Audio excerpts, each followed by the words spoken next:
So I think we'll continue Michtav Me'Eliyahu. Perfect. And it's the next one is a pretty controversial one also. We are on page 360. Okay, next for the next two at least are more controversial. But okay, chinuch habanim, educating children. Was in Bnei Brak in 1949. So remember, we know that Rav Dessler, when he moved to Bnei Brak, perhaps became somewhat more of a Bnei Braker than he was when he was living in England. The new researchers have a principled response to the issue of hitting one's kids. And they indicate that children imitate their parents' activities. So if parents beat their children when they don't do what the parents want, so these children will learn to beat other people when they don't do what their children want. Okay, so that is the reason why contemporary researchers, 1949 already, probably talking about Dr. Spock, who was very well known already, I think, back then, rejected parents hitting their kids. So the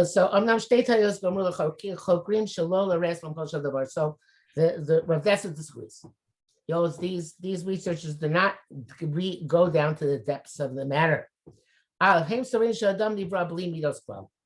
perspective is that man is created without any midos. He only learns them from his environment. Meaning, a person learns his personality from the environment. It's not true. As the pasuk says, when Hashem is speaking to Cain, at the opening, the sin is crouching, meaning as the child enters this world, he already has the sin crouching away from him. Even before this, the fetus has bad and negative instincts. Although Chazal say that, I was going to bring this down, Antoninus and Rabbi Yonasi had a discussion. I think it's in the Perich. When does a child get the Yetzer Hara? And Rabbi said from the moment of conception, and Rabbi Antoninus said from the time that it's born. And he said it must be from the time it's born because otherwise the fetus would charge out in the middle of the pregnancy. And Rabbi said, I think that Antoninus was right about this. So I think that's what Rav Dessler writes, that there are negative instincts even in the womb, because he's confronted with the Chazal would say that, as he says, Rivka passed by the places of pagan worship. Pirchas that says Esav was inclined to go out. So it means that Esav had negative instincts, even though he didn't necessarily have a full-blown Yetzer Hara until the time he was born. Okay. Not much because of my rabbis. The height of Bechinas instinct, Kabbalah, Bli, Deo, Machshava. Now, it's a little bit ironic because Rav Dessler is using the term of instinct because we don't have a Hebrew term for that. So he's using modern terminology to defeat the arguments of modern researchers. So it's cute. Even without intelligence and thought, and reckoning at all. One second, please. Gabriel, 1 second.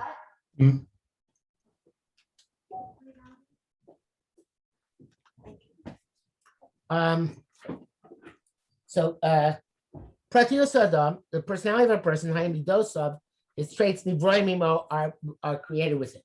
A person knows instinctively to fight against those who don't want to grant him what he wants. We understand that the environment strengthens these midos, and he learns from others as well. But the basic traits, he doesn't have to learn from them. He has them instinctively inside himself. Base. They believe that children have developed their independence. This is a very great mistake. A child does not develop independence, but rather submission.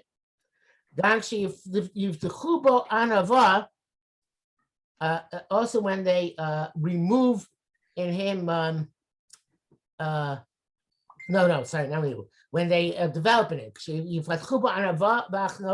even develop within him humility and submission, he'll still learn on his own arrogance and murder. Okay, I guess that it's never enough, even to have another nachna. You can still learn, even if other people try to develop within you, you can still learn on your own to be arrogant and be murderous. But certainly to teach him, me and no one else. Looking out for number one. Zoe Toras Ha'adam. Edom. Sorry, this is the Torah of Edom, of Esav. Torah Saratzicha V'Agzela. The Torah of murder and theft. Okay, so two issues. One issue is that a person instinctually has negative traits, and B, that teaching a child to be independent is not a good thing. Now, I don't know exactly how we teach children to be independent or develop it within them. I thought that the independence we try to develop within them is independent thinking, but I don't think it's to focus on one's own good at the expense of others. But perhaps there is such an opinion out there in the broader world. Who knows?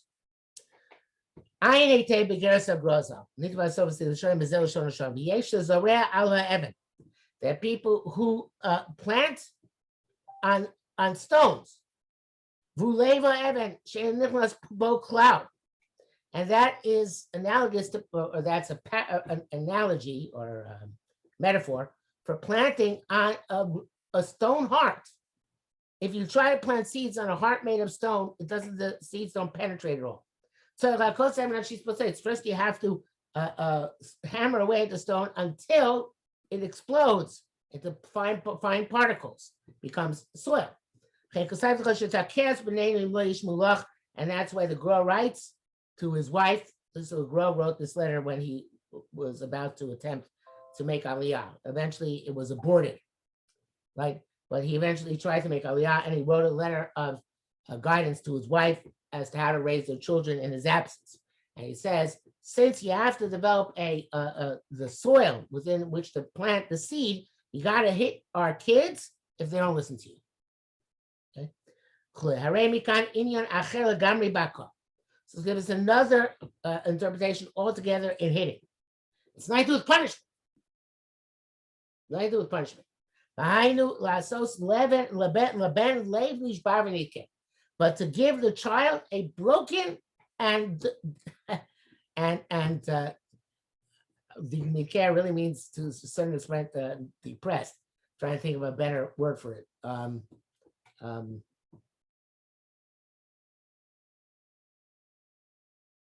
Suppressed is not the right word.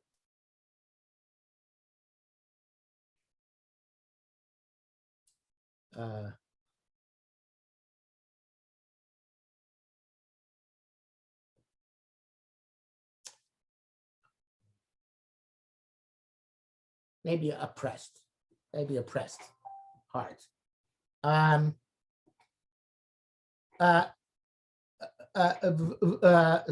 I take the same Ramchal as the top of the Ramasu a ton of Zorsh in the Ramasu in the attorney Grace O's Koshlati Orech Lishono Abadvaram Mukim Od. They're very deep things here. Mabat Achelahem Legamre. There's something completely different perspective here. Tainu Shakos Habonim, hitting one's kids, he bechinas hafradas orlas halev.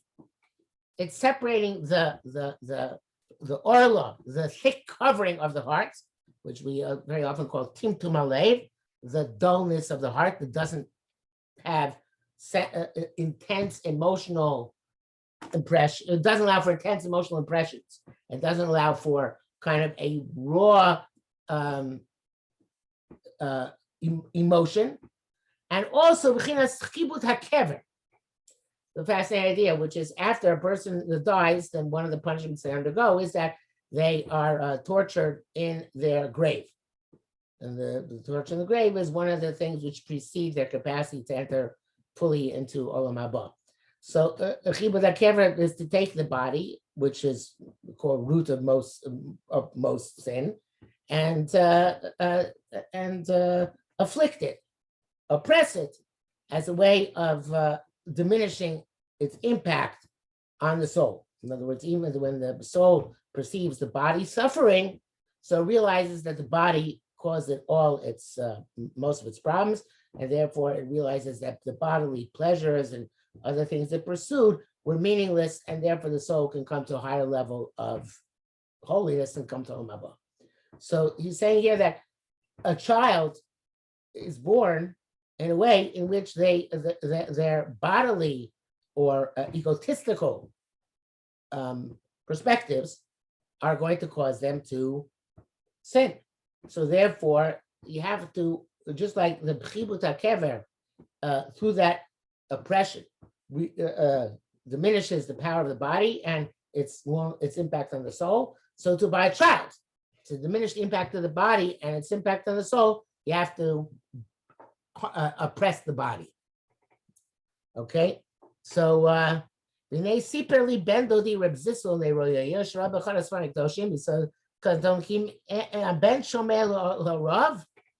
Even if a child listens to his parents, willing so alila, it's best to find a plot leman hakoso alkopanitas to beat him at least a little bit.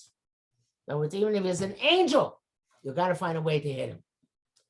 Okay, and he brings down here the footnote: Makos ala ava makos b'no, father hits his son. Ava gav the gomir, shaben lo make, even though the kid is learning. Mitzvah kavod, it's a mitzvah tatum. Okay, so to me, of course, it's mitzvah tatum if he's not learning, but even if he's learning, it's still mitzvah tatum. Okay, so this is the Rav Dessler's perspective here is one which is not, I don't think is even popular today in many frum circles. And I'm not coming to advocate for it because I don't necessarily think that anything good will come at our day and age, because I think that whatever is true about the instincts and about the mystical aspect of hitting kids, and was true in the most of human history, is not necessarily true today, especially because there's always a danger that the child will look back and not be understanding of what happened to him as a Kabbalistic or profound psychological positive phenomenon, but rather as cruelty, and as especially if you make up a reason. So the question is, with this mystical, when you have this mystical approach, and perhaps even is justified from a mystical perspective, perhaps it's justified on a certain psychological level as well, if you're dealing with instincts which need to be addressed. Nevertheless, there's also a question of what's expedient and what is going to work effectively in this milieu today in which people raise their children. And this actually also is relevant to the next piece, which we'll see, where he talks about next piece, using methodologies in a Torah classroom. But right now, in terms of this, he's still here to promote his perspective. That which the researchers have asked, you're teaching a child to be a bully. Low kosher class, not difficult. You saw the midos. It's a basic principle of midos. The low shayach, but the low shayach. It's not relevant when it's not relevant. Now he's going to quote Ibn Ezra. I have a lot of difficulty with this Ibn Ezra. Okay, which obviously doesn't help me understand this Rav Dessler. Because even Ezra asked the question, how is it possible to have one of the 10 commandments, lo sachmo? Or this way it's in the second set of the Seres Libros and Dvarim, lo tisave. It's a natural tendency. People desire things. People they want things. I can command you not to act on it, but I can command you not to want it, to desire it. Okay. So there are many answers one gives that. I don't know many, but there are several answers one gives that question. But even Ezra's answer is the following. To me, it's not so clear. He says the lo shayeches chemdo l'kfari bebas melech. A simple peasant will not have a desire to marry a princess. I think he also gives another marshal. He says that if a princess is on an island surrounded by a river of fire, no matter how beautiful she is, you're not going to have a desire for the princess because a river of fire is surrounding her.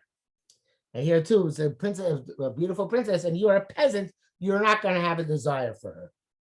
If a king punishes a peasant with beating him, he won't have in mind, he won't think of taking revenge from the king. He's only going to learn from the submission. It's obvious to him that he is nothing relative to the king. And the king is allowed to punish him, and not vice versa. Okay, I don't think this is true, with what Eva says. So I think that we see from many revolutions throughout history that the peasants very often are not so happy with the king punishing them. And that sometimes they're even willing to sacrifice their lives not to be punished by the king. I think people will have a desire for the princess, even though they have no way of getting at her. I think that most of modern society, licentious behavior is based on the desire for women and other things which you can't attain, but nevertheless, they're present you as models of what you should be desiring. So, do you have an opinion? Do you want to express an opinion? No, I agree with that. It makes sense. It definitely makes a lot of sense. Okay, so I think Rav Dessler answers the same question about lo sachmod in a different way. He says that ideally speaking, certainly, it's the last of the 10 commandments for a reason. If you uplift yourself to the level the Torah expects of you, then you won't have the desire anymore. In other words, there's certain desires which, yes, if you're of a lower character, of course you're going to have those desires. But once you've worked on yourself and brought yourself to a sufficiently high level of ruchnius, those desires ideally don't exist. Okay, so that's what I think. It's for me, even though it's more Hasidic interpretation opposed to Rav Dessler, which is more Litvish, so to speak. I think the Hasidic interpretation speaks to me more. But he says, when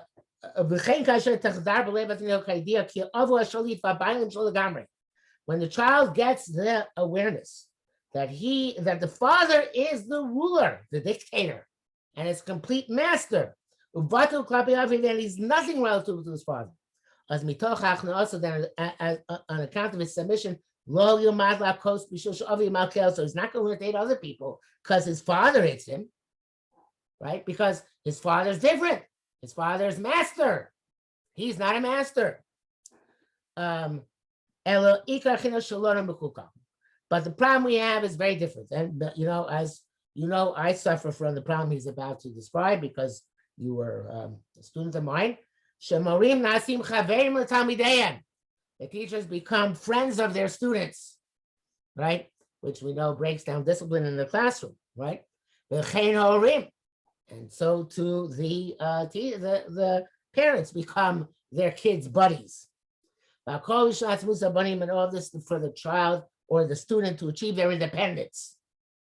Became a chicane, with no. Therefore, because we put ourselves on the same level and do not raise ourselves on a pedestal above our children and above our students. Certainly, if the child hits his son, the child will turn around and hit his father or his younger brother. So again, Rav Dessler is putting a lot of stock in the pedestal phenomenon. I don't know if that works, but I was once when I was learning in Mary Soil many years ago. So I went to the Rosh Yeshiva's house Friday night, and when I got back to the basement, they were talking about the things which happening in various yeshivas. And when I got back to the basement, somebody asked me what they were talking about there, and I said Yeshiva Shel Lashon Hara, and somebody heard me, I don't know who, and went to the mashgiach and complained to the mashgiach that I said about the Rosh Yeshiva that they were speaking about Yeshiva Shel Lashon Hara. And mashgiach called me over to speak to me. And what he said to me was fascinating. And I'm not saying it's not true. I think probably there is truth to it. He said, listen, in any yeshiva, the Rosh Yeshiva has to be on a pedestal. If the Rosh Yeshiva is not on a pedestal, the whole yeshiva falls apart. So therefore, you can't say something like on the Rosh Yeshiva that he says was speaking Yeshiva Shel Lashon Hara, because that undermines the notion of the Rosh Yeshiva being on a pedestal, of them being higher up. So therefore, you can't say things like that, which is a fascinating perspective, and probably it's true to a certain extent. The question is how one gets to that pedestal, and where the pedestal is accomplished by, by not saying things like kalachayat, and what I said was certainly inappropriate, but it was colloquial for just schmoozing. So that's a question whether what I did was wrong, not wrong, and I'm willing to stipulate what I said was wrong. But the point is that the question is how that pedestal exists, and the way Rav Dessler explains it, the Rebbe has to cultivate that pedestal.